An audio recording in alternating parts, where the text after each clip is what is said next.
thrills and chills, and it's very brightly colored, and it's very loud, and it's fun. Salut à tous, ça y est, c'est l'été, il fait beau, c'est génial. Et donc je pense que c'est le moment parfait pour tourner un nouvel épisode de Voiture d'abonnés. Alors avec les gros succès des Photoshop de cet hiver, j'imagine qu'il y a pas mal de nouveaux abonnés et vous savez peut-être pas ce que j'entends par un épisode de Voiture d'abonnés. En fait le but c'est d'aller à votre rencontre. Il y en a pas mal d'entre vous qui ont des voitures vraiment sympas, notamment la Z4 35 IS que j'ai essayé il n'y a pas très longtemps. Je vais vous mettre le petit lien en haut pour vous rappeler un petit peu ce que ça pouvait donner. Aujourd'hui, rien à voir, on est sur quelque chose qui me tient pas mal à cœur puisque c'est une de mes voitures favoris. On va essayer une 911 GT3. Donc on est sur une 991.2, donc c'est un modèle de 2017. L'abonné qu'on va voir vient d'être livré, il a été livré en fin d'année dernière, donc la voiture a très peu de kilomètres, elle est toute neuve. J'ai eu quelques photos, elle est magnifique puisque comme vous le savez, j'ai un cœur de porschiste, hein, donc forcément c'est une voiture qui me tient à cœur. Et la GT3 pour moi c'est la voiture ultime. Alors j'en ai jamais essayé, mais pour moi c'est le compromis idéal. C'est-à-dire que on n'est pas sur de la GT2 RS, sur de la GT3 RS, où on est vraiment sur des voitures de circuit, hein, clairement. Là on est sur de la GT3, donc on est sur quelque chose de plus sportif qu'une 911 classique, mais on est encore utilisable. Donc pour moi c'est vraiment le rapport parfait en fait entre le plaisir de conduite, mais entre l'utilisation qui reste encore relativement simple quelque part. J'en avais déjà parlé dans une vidéo que j'avais tournée à Francfort sur le stand Porsche, comme quoi pour moi la Porsche idéale actuellement ça serait une GT3 en Touring Package. Celle que je vais tester n'est pas Touring Package, mais dans l'absolu ça reste relativement proche, donc je vais pouvoir voir si j'avais raison et si effectivement ça serait la Porsche qui me correspondrait le plus. Elle est complètement hors budget pour moi, donc ne commencez pas à dire dans les commentaires « Ah mais pourquoi tu la prends pas, pourquoi t'achètes pas ça ?» C'est juste pas possible à l'heure actuelle. On verra peut-être par la suite, on sait pas. Mais là oui, pour l'instant c'est absolument pas possible. Bon écoutez, je vous invite à me retrouver là-bas une fois que nous y serons. It has thrills and chills, and it's very brightly colored, and it's very loud, and it's fun.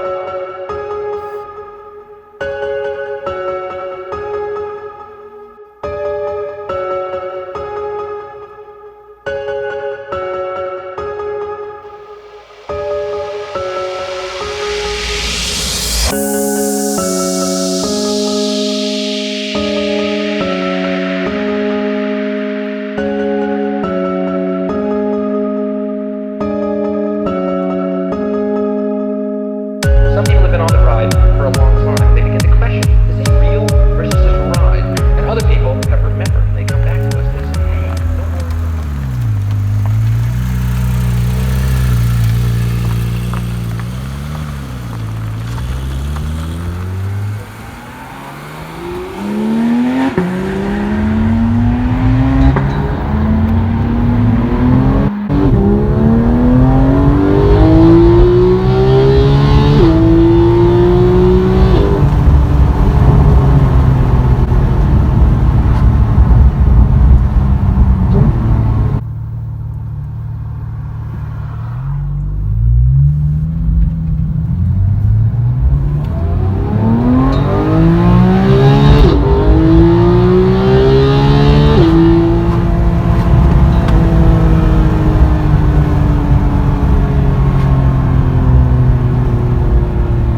Alors aujourd'hui on se retrouve avec une très très jolie GT3.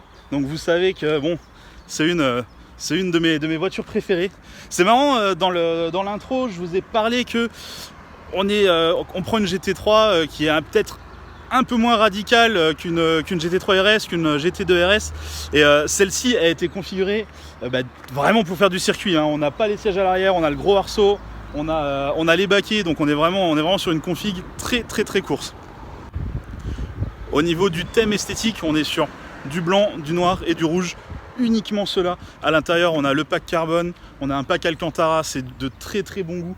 Personnellement, c'est une des meilleures configs de GT3 qui m'a été donnée de voir, surtout en 991 2, donc vraiment le tout dernier modèle. Actuellement, elle n'a même pas 2000 km cette voiture, donc elle est vraiment toute neuve et elle est vraiment superbe, quoi. Je pense que si j'avais à faire moi-même une configuration, on serait très très proche de cette version. J'en ai parlé un petit peu avec le propriétaire du fait que peut-être j'aurais plutôt pris un pack Touring, et finalement il m'a dit que c'était un peu dommage parce que dans le pack Touring on avait forcément la boîte manuelle, et cette voiture avec la boîte PDK elle est tellement efficace que ça aurait été presque dommage de partir sur un pack Touring.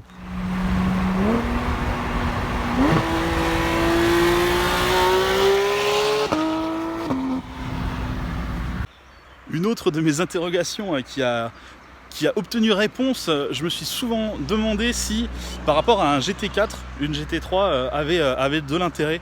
Et alors le propriétaire m'a expliqué en fait que avant celle-ci, il avait justement une GT4 dans exactement la même configuration. D'ailleurs, il y a des photos sur son Instagram, donc n'hésitez pas à y aller. Je vais vous mettre ça quelque part ici, et en bas dans la description il y aura un lien. Donc n'hésitez surtout pas à aller voir son ancienne GT4.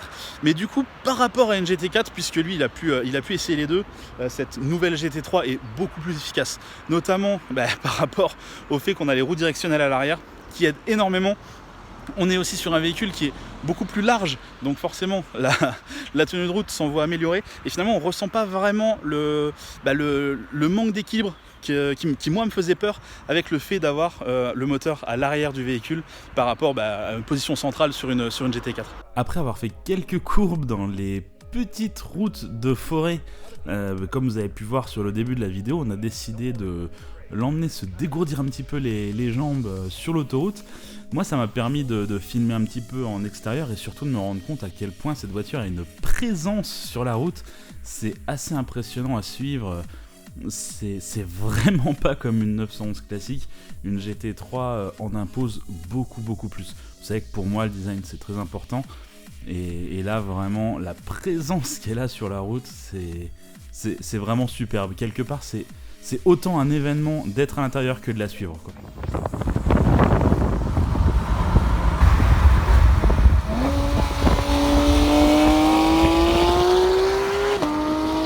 Comme on peut l'entendre, le son y est beaucoup dans le plaisir de conduite de cette voiture. Et en tout cas, moi, ça me donne vraiment envie de repartir sur un 6 cylindres pour ma prochaine voiture.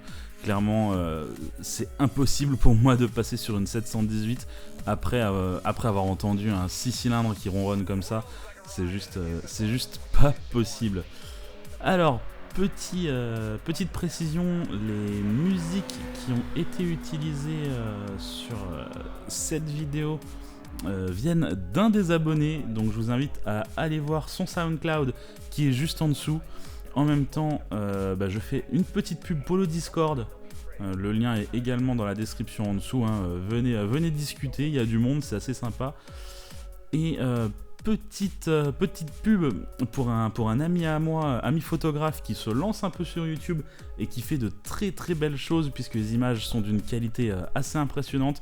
Il a d'ailleurs fait une vidéo sur un BMW X2 il n'y a pas longtemps, et je vous invite à aller voir sa chaîne, le lien est également dans la description en dessous. Quoi qu'il en soit, je vous invite à regarder d'autres vidéos, à vous abonner, et puis à plus tard, allez bye bye.